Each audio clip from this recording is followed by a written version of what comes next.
He presented my research as his own, confidently pointing to slides I spent months perfecting. The applause hit me like a slap. My hands shook so violently I had to hide them under the seat.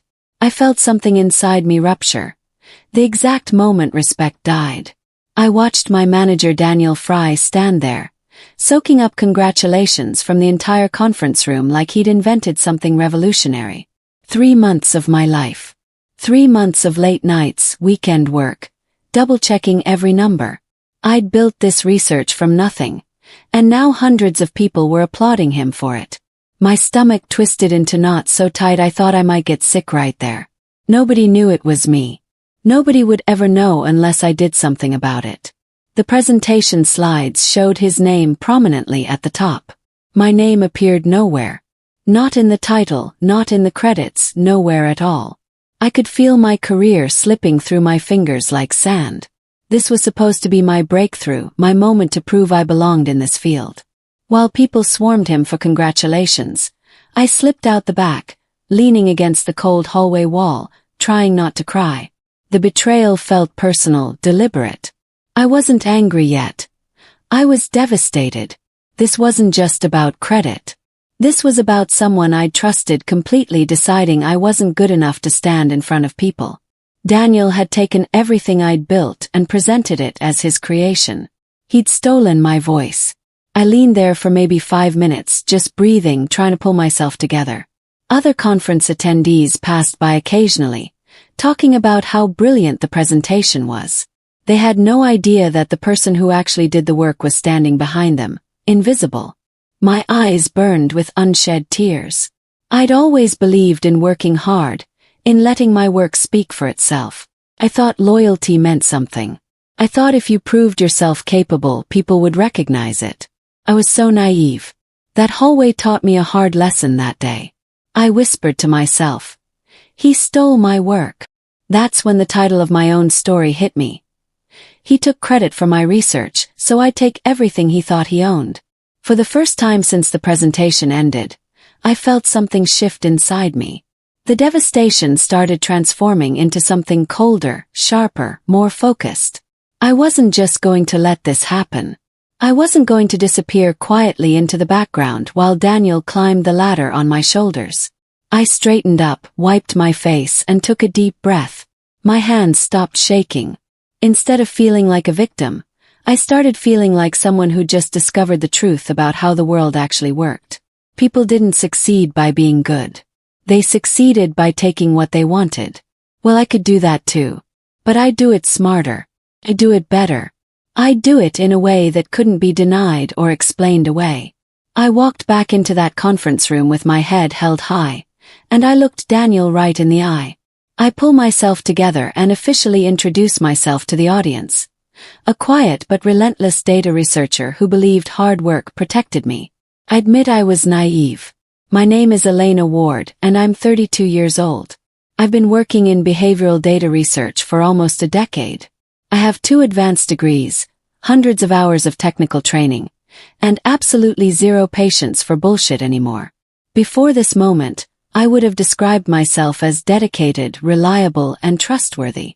I believed that if you did good work, if you showed up and gave everything you had, the system would take care of you. People would recognize your value. Your efforts would be rewarded. That's what they tell you in school. That's what your parents tell you. That's what everyone tells you. But nobody tells you what happens when you're wrong. Nobody warns you about people like Daniel Fry. I was the kind of employee every manager dreams about. I didn't complain. I didn't ask for special treatment. I just worked. I produced results. And I believed in loyalty to my organization and to the people I worked with. Months earlier, he forgot to add my name to a small report submission. He laughed it off. Simple oversight, Elena. I swallowed it. Now I saw the pattern. I'd been so willing to believe his excuses that I'd missed what was actually happening right in front of me. That first incident happened back in January. We'd completed a preliminary study on consumer behavior patterns. It was a small project, just 6 weeks of work, but it was solid. When Daniel submitted the final report to upper management, my name was missing from the author section. When I pointed it out, he'd literally laughed. "Oh man, I'm so sorry." Completely slipped my mind. "You know how crazy things get." He'd patted my shoulder like I was being silly for even mentioning it. And I'd accepted that explanation. I'd felt almost guilty for bringing it up, like I was being oversensitive about something minor. Looking back now, I realized this was no accident. He was testing me. He was seeing how far he could push before I pushed back. And I never did. I just swallowed it and kept working. I learned he'd told upper management he personally supervised all advanced behavioral modeling, my specialty. I realized he'd been laying groundwork to steal credit long before the presentation. When I discovered this, it hit me like a punch. I found out accidentally when I overheard a conversation between Daniel and one of the executives. They were talking about the upcoming quarterly review, and Daniel was explaining how he'd personally driven all the advanced modeling work at the department. My hands went cold. He hadn't just forgotten to include my name once. He'd been actively erasing me from the narrative of my own work. In conversations with leadership, I was becoming invisible. Daniel was carefully positioning himself as the architect of everything I'd created. He was the visionary. He was the one doing the actual thinking. I was just... what? An assistant. Someone who typed up his ideas. The worst part was realizing how calculated it all was. This wasn't careless. This wasn't a mistake. This was strategic. He'd been building his case for months, preparing leadership to see him as the real genius behind the research. I corner him after the conference. "Why did you present my research?" He smirks. "Elena, be realistic. No one would have listened to you. Let me carry it, you'll benefit." My stomach twisted with humiliation and fury. I tried to keep my voice steady, but I could feel the anger burning through me like acid. "That's my research, Daniel. I did the work. Every single part of it." He leaned back in his chair, completely unbothered by what I was saying. He actually looked amused. "Look, I get it. You're upset. But think about this logically. You're a junior researcher. I'm a manager. When I present, people listen. When you present, they question everything. I did you a favor." Favor. He genuinely believed he'd done me a favor by stealing my work. He thought because he'd handled the presentation, because he'd gotten people to listen, he was somehow helping me advance my career. The arrogance was breathtaking. "You can't publish this under your name," I said. "I'm going to tell everyone the truth about who did this research." He stood up and his expression changed. For just a moment, I saw something cold flash across his face. At home, I pulled up my original research logs. Every timestamp, every version control entry. My name on every single iteration. Calm, icy resolve settled over me. Anger became strategy. I sat at my kitchen table with my laptop open, scrolling through months of documentation. Every analysis I'd run had my initials embedded in the file names. Every revision showed my username making changes. Every note I'd added throughout the process was time-stamped and attributed to me. The evidence was perfect. It was airtight. Nobody could dispute that I was the one who'd done this work. I'd kept meticulous records because that's how I was trained. Attention to detail, documentation, proof, had all seemed like just good research practice. Now I realized it was also my insurance policy. I poured myself a glass of water and just sat there, thinking about my options. I could go to HR. I could escalate to leadership. But something told me that playing by the rules would only slow things down. Daniel had already shown me that the system wasn't necessarily fair. He was a manager. I was a junior researcher. His word might carry more weight than mine. I began rewriting the research paper from scratch. Clean, perfect, tightly authored, indisputably mine. No references to him. No loopholes. This wasn't impulsive. It was methodical. I started the next day. I blocked out time on my calendar labeled Analysis Review, which gave me legitimate work time to do this. Every evening after 5 o'clock, every weekend, every moment I could spare, I rewrote that paper. I refined the methodology section until it was crystal clear. I improved the data visualization. I added new insights I'd discovered but hadn't included in the version Daniel had stolen. Each revision made the work stronger, more impressive, more undeniably brilliant, more undeniably mine. I worked in a coffee shop most nights so I wouldn't be tempted to check my work email or think about what was happening at the office. I needed to focus completely on making this paper perfect. Not just good, perfect. The kind of paper that would get accepted by top-tier journals. The kind that would launch a career. I didn't mention any of this to Daniel. I acted like everything was normal at work. That was the hardest part, pretending nothing had changed. I consulted a quiet, competent IP lawyer. Not to sue, but to ask one question. What counts as proof of authorship? His answer. Your logs are airtight. I walked out with a game plan. I spent 2 hours with an intellectual property attorney named Morrison. I explained the situation carefully, showing her my documentation.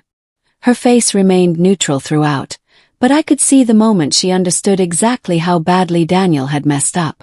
When I asked specifically about proof of authorship, she pulled up several legal precedents on her computer. This, she said, pointing at my file history, is beyond perfect. You have time-stamped evidence showing every step of your work. Version control records. Your user signature on every modification. Email trails showing you sending drafts to yourself for backup. If this ever went to court, you wouldn't just win. You'd obliterate him. But I didn't want to go to court. Not yet anyway. I wasn't interested in suing. I was interested in something cleaner, something more permanent.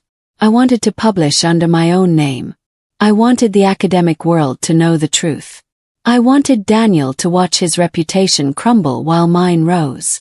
I acted normal at the office. Cooperative. Daniel relaxed. He thought I'd rolled over. He started prepping the paper for publication under his name, unaware I'd already submitted my version elsewhere. I watched him work, and it took everything in me not to smile. He was so confident, so certain that he'd won. He actually mentioned the publication timeline to me one afternoon. Completely casual. We should have something going out to journals within the next month or so, he said. This is going to be big for the department. The use of we made me want to scream, but I just nodded and went back to my work. I didn't let him see anything. Not a flicker of emotion. Not a hint that I was doing anything besides my regular job. I attended meetings. I completed assignments. I asked him normal work questions. I even helped him with a minor project. All while I was secretly burning down his entire career. It felt strange being so close to him every day. Knowing what was coming, knowing that he had absolutely no idea. It was like watching someone walk toward a cliff in the dark. You could see where they were going. They couldn't. A top-tier academic journal wrote back. We'd like to move forward. Your findings are exceptional. My heart nearly burst out of my chest. This was the validation I had been starved for. I read the email 5 times just to make sure I wasn't imagining it. The Journal of Behavioral Research. Tier. Prestigious. Selective. They wanted my paper. They thought my research was exceptional. I felt tears in my eyes, but this time they were different. These weren't tears of betrayal. These were tears of vindication. I called my mother that night.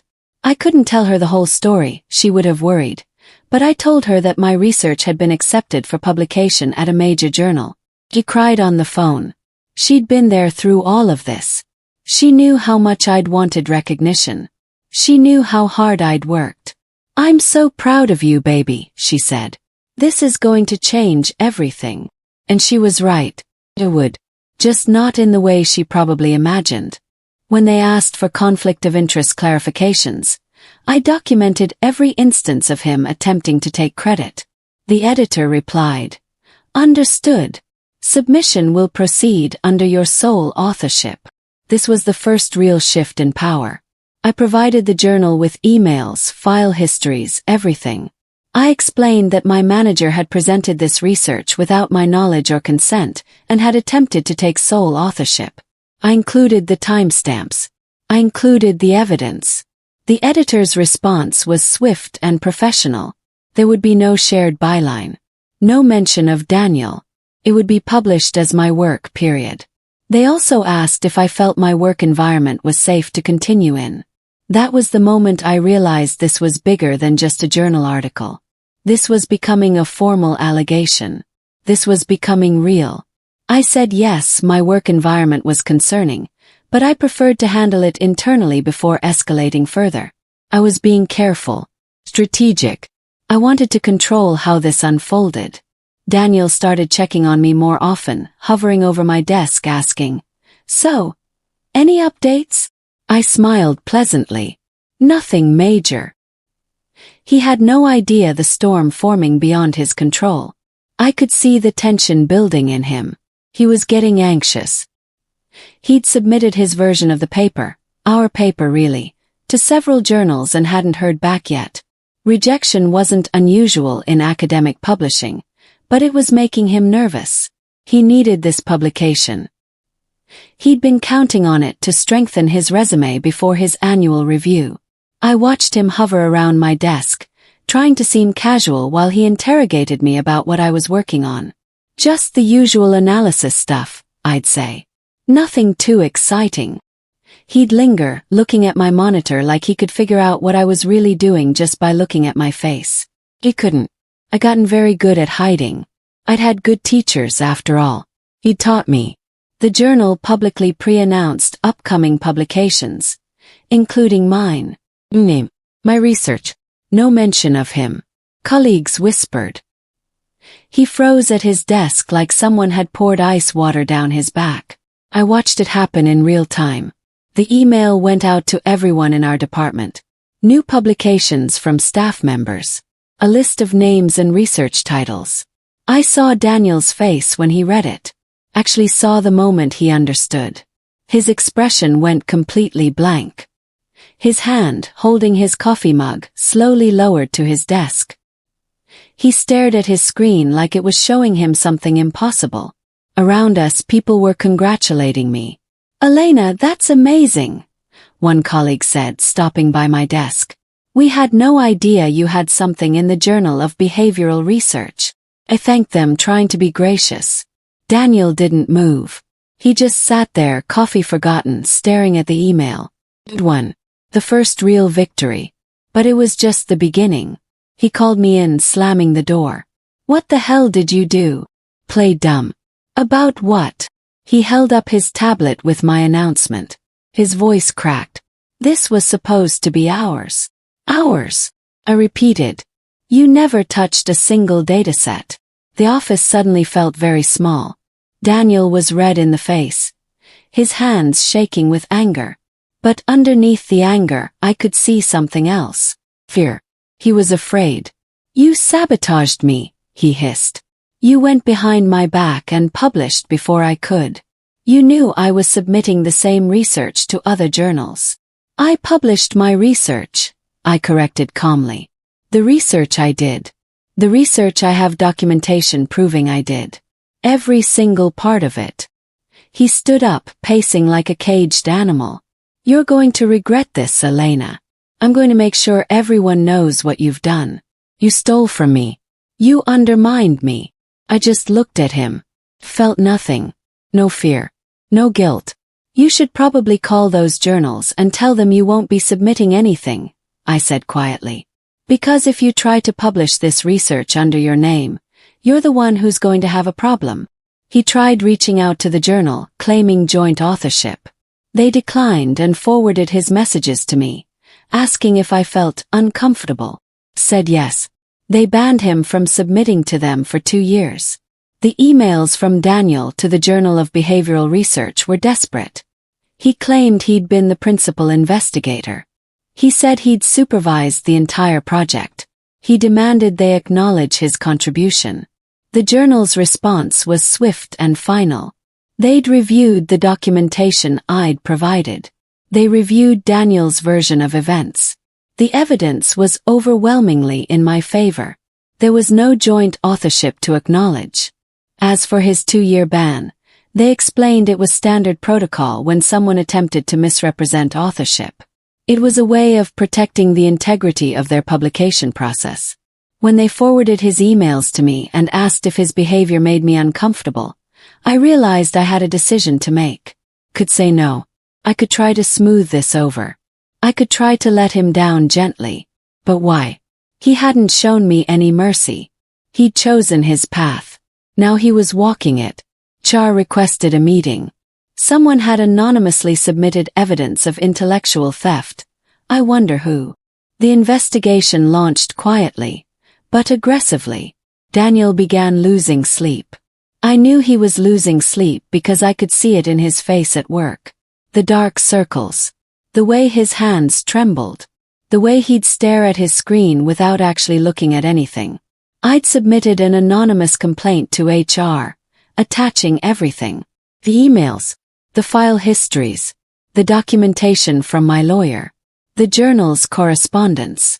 All of it, organized and clearly presented.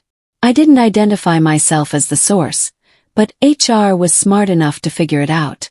They scheduled a meeting with Daniel. I saw the summons on his calendar. He'd left it open on his desk one day. An urgent meeting with HR and management that had no description. That was when he really started to unravel. He stopped eating lunch with the team.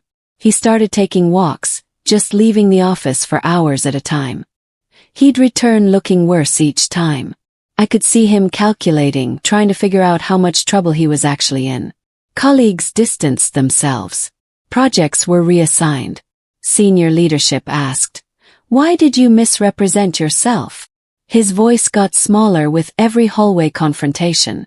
The investigation moved faster than I expected. By the end of the first week, everyone in the department knew something was wrong. People started avoiding Daniel. Nobody wanted to be associated with him. Projects he'd been assigned to were suddenly given to other people. He was becoming radioactive. I overheard him in the break room one afternoon, talking to someone on the phone. "I can explain," he was saying. "It was a misunderstanding. The research was collaborative. She's being vindictive." But nobody was listening to his explanations anymore. The evidence was too clear. His own words, his own actions had trapped him. I actually felt a small moment of pity watching him try to defend himself. But then I remembered that presentation. I remembered how good it felt to applaud him. I remembered how invisible I'd been made to feel. The pity vanished. He stormed into my workspace and hissed, "You're ruining my future." I stared back calm. "You did that yourself." My composure terrified him more than screaming ever could. He came at me one afternoon right at my desk where everyone could see. His face was twisted with anger and desperation. "You've destroyed everything," he said. His voice low so others wouldn't hear too clearly. "My career. My reputation. Everything." I set down my pen very slowly. I looked him directly in the eye.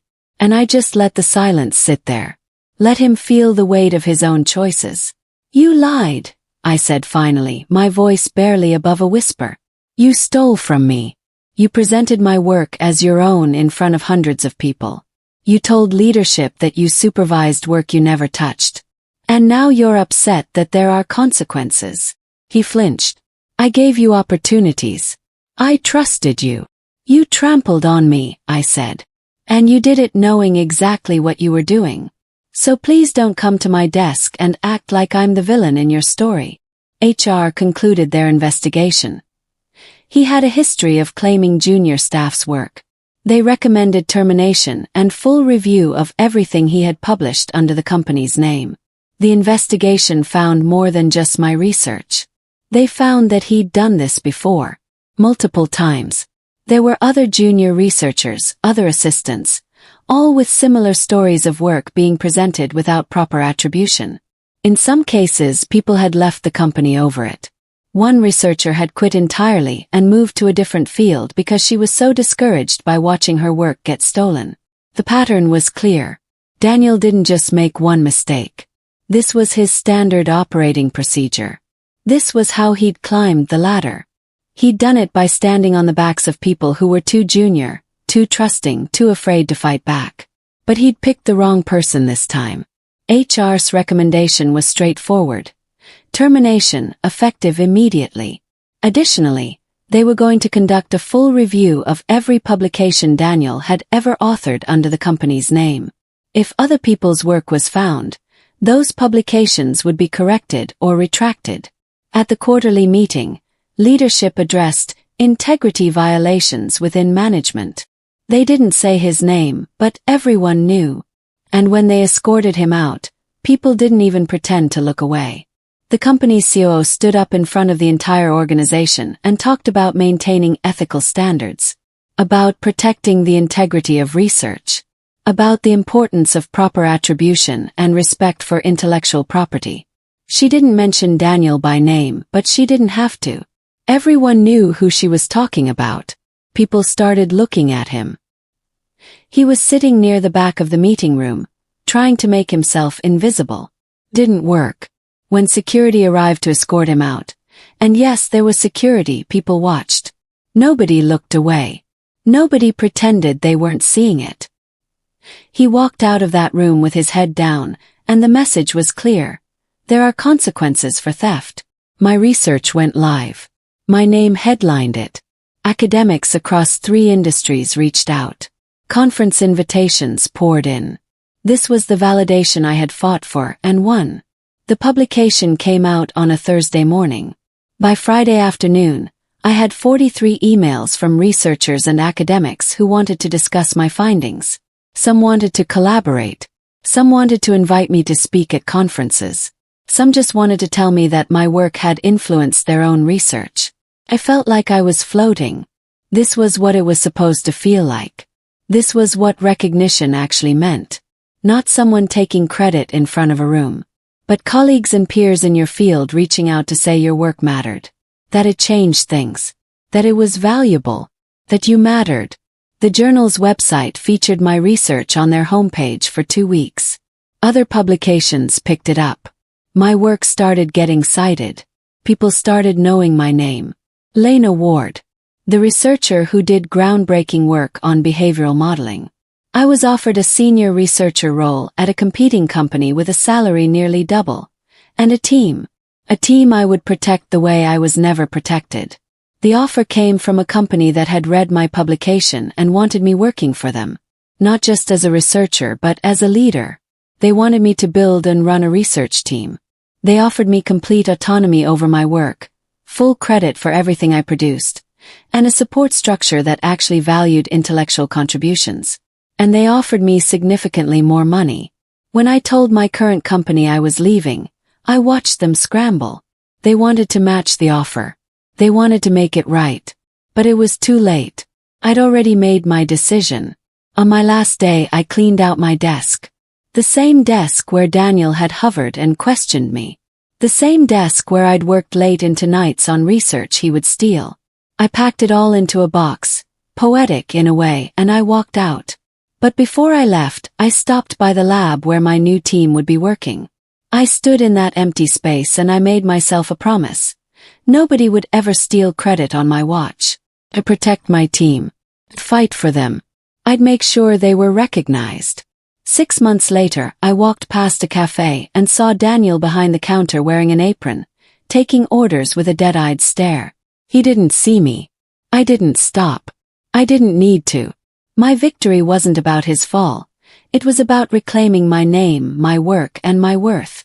And I walked away knowing, quiet does not mean powerless. I was sitting at a coffee shop with my new research team, celebrating the acceptance of our latest publication into a major journal, when I happened to glance out the window. There was a small cafe across the street. And there, visible through the window, was Daniel. He was wearing a generic cafe apron, taking orders, moving slowly like someone who'd forgotten how to exist in the world. He looked hollow, broken, a shell of the confident man who'd stolen from me. I could have felt satisfaction. I probably should have. But I didn't feel anything at all. He was already irrelevant. He didn't matter to my story anymore. My victory wasn't about destroying him. That would have been small, petty, vindictive. My victory was that I'd reclaimed what was always mine. My research had been published. My name was recognized. My work was changing the field. My team respected me and trusted me. I had the career I should have always had. That's what mattered. That's what had always mattered. Daniel's fall was just what happened when someone tried to stand on someone else's shoulders. Gravity always wins eventually. And quiet people, the ones who watch, who document, who plan, they're never actually powerless. We just choose when to show our strength.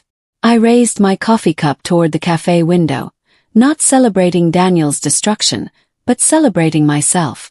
Celebrating what I'd built. Celebrating what I'd won.